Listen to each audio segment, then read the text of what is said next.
Hi. So I know that most of you guys might have taken this resolution to read more in this year. So I compiled all the top 10 books that I thought were worth it and then made this video. I read around 50 books last year, and then I thought, why not make it easy for you guys so that you don't have to read all those 50 books, and I hope you like it. So let's get started.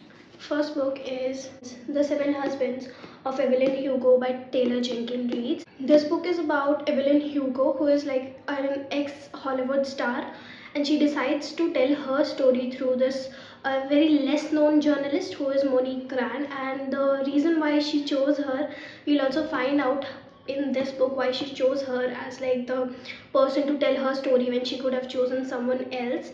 And throughout the story we get to know all about her seven husbands and how she like got out of all these marriages as well. And also it does have the LGBTQ aspect in it. It was so beautiful. The whole story was so beautiful, so well written. Taylor Jenkins Reid is such a good storyteller. And even if you're a non-reader, this is perfect for you. Next, we have The Silent Patient.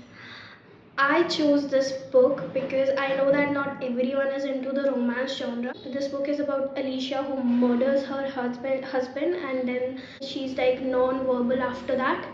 And then she's shifted into the psychiatrist ward or psychiatrist hospital where she meets Theo, and Theo is very willing to like treat her even when the other doctors are not willingly doing so because she's so violent towards them or non-responsive towards them. We get to know why Theo is so keen at helping her. The way Alex wrote the story is very interesting because you are not bored. You are not bored throughout the story. You want to know what happens next, what is going on next. You will read it in one sitting. That's for sure.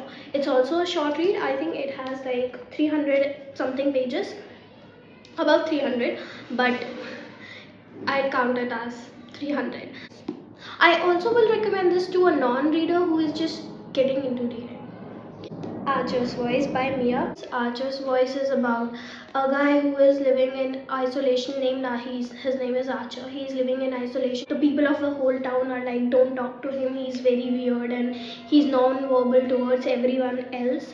And but this girl, she just moves to the small town and she's like, no, I want to talk to him because he has never spoken to anyone. So she realizes how lonely it might be for him. The whole story unfolds. We get to know about his backstory and her backstory as well, and it's a quick read. You won't get bored at all. You won't get bored at all. It's a quick read. Daisy Jones and the Six by Taylor Jenkins Reid, which is another favorite that I would always recommend a person. So the book is about Daisy Jones, who is a singer, up and coming singer, and then there is this group of two brothers called Billy, and I don't know the other brother's name, I forgot about it, but they form this living the whole rock star vibe. And then they meet their companies like, you should meet Daisy Jones, she will make your group more successful. And she does that, but then something tragic happens and their groups falls out.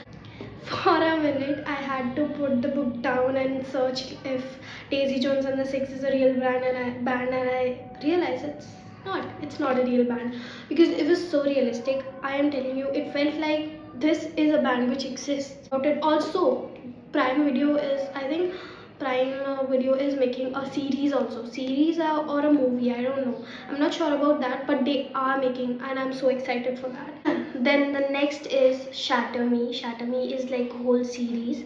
I have only the first four books of this. Shatter Me is about Juliet, who has been held captive for like 3 years of her life, and now she is out of that prison or that asylum which she was held in, because the re-establishment is like a organization, dictatorship organization, who are ruling the country at that time. Juliet out of her imprisonment just to use her as a weapon to kill people, but now Juliet has realized that she does not want to kill people, and this whole story is around her and what she's going through and all.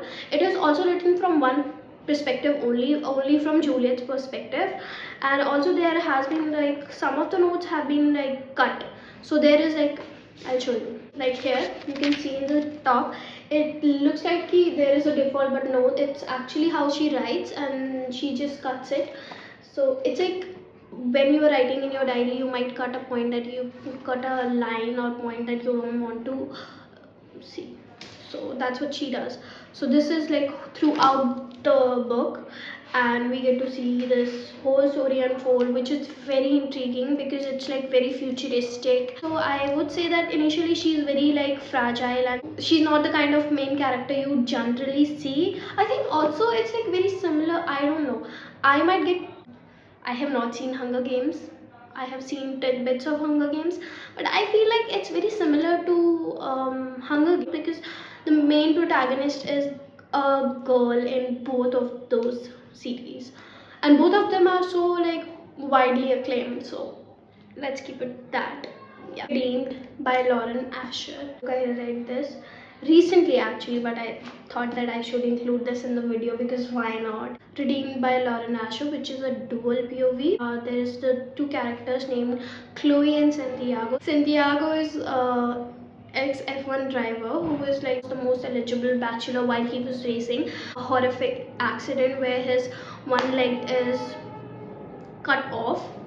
And then we have Chloe, which is your happy-go-lucky, sunshiny girl who has been through a lot in her life, and she is an orphan. She's like sort of orphan because she has been raising herself. And now she is in Italy where Santiago lives, and that's how they form their connection, and then they start to fake date. So the tropes are grumpy sunshine, age gap, fake dating trope. I think that's all the trope we have. It's like a very cute little story of self-love, of self-acceptance. It's not light-hearted, but it has some like dark aspects to it because what is self-acceptance without all that? So this is something that you should give it a try. No Longer Human by Osamu Dazai. This book is like semi-autobiography, and he just writes it in the way of writing a diary, and he just tells how all of his shortcomings and how he is going through life and failure, and how he has always felt this disconnection from the people. And the reason why I am suggesting this book is because I think most of the people have felt this kind of disconnection with other people, what this book is about. And it also just makes me a bit sad because the writer, when he wrote it, he was very suicidal. So he actually committed suicide, yeah, but he did die after writing. It was like the last book of his. If you're into non-fiction or more realistic books and or not into the romance genre, then this is it for you. Then we have my most special series of this whole thing. I'm not suggesting this whole series because there are 3 books in a Good Girl's Guide to Murder. So first of all, there is the first book, that is A Good Girl's Guide to Murder, which is actually a suspense thriller, we'd say. Pippa is doing an assignment where she believes that Andy Bell, a girl who was murdered few years ago by her boyfriend, was wrongly convicted. Her boyfriend was wrongly convicted for the murder, and since that boyfriend died, he could not prove it wrong. So Pippa takes it upon herself to prove that case, and then she finds it. She's like, I found it.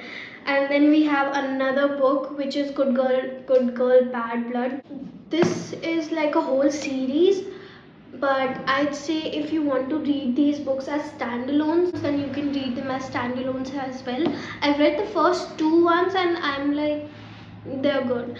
I have not read the third one. I want to read the third one. You should give this whole series a read if you are into suspense, thriller and murder mysteries, because this is amazing.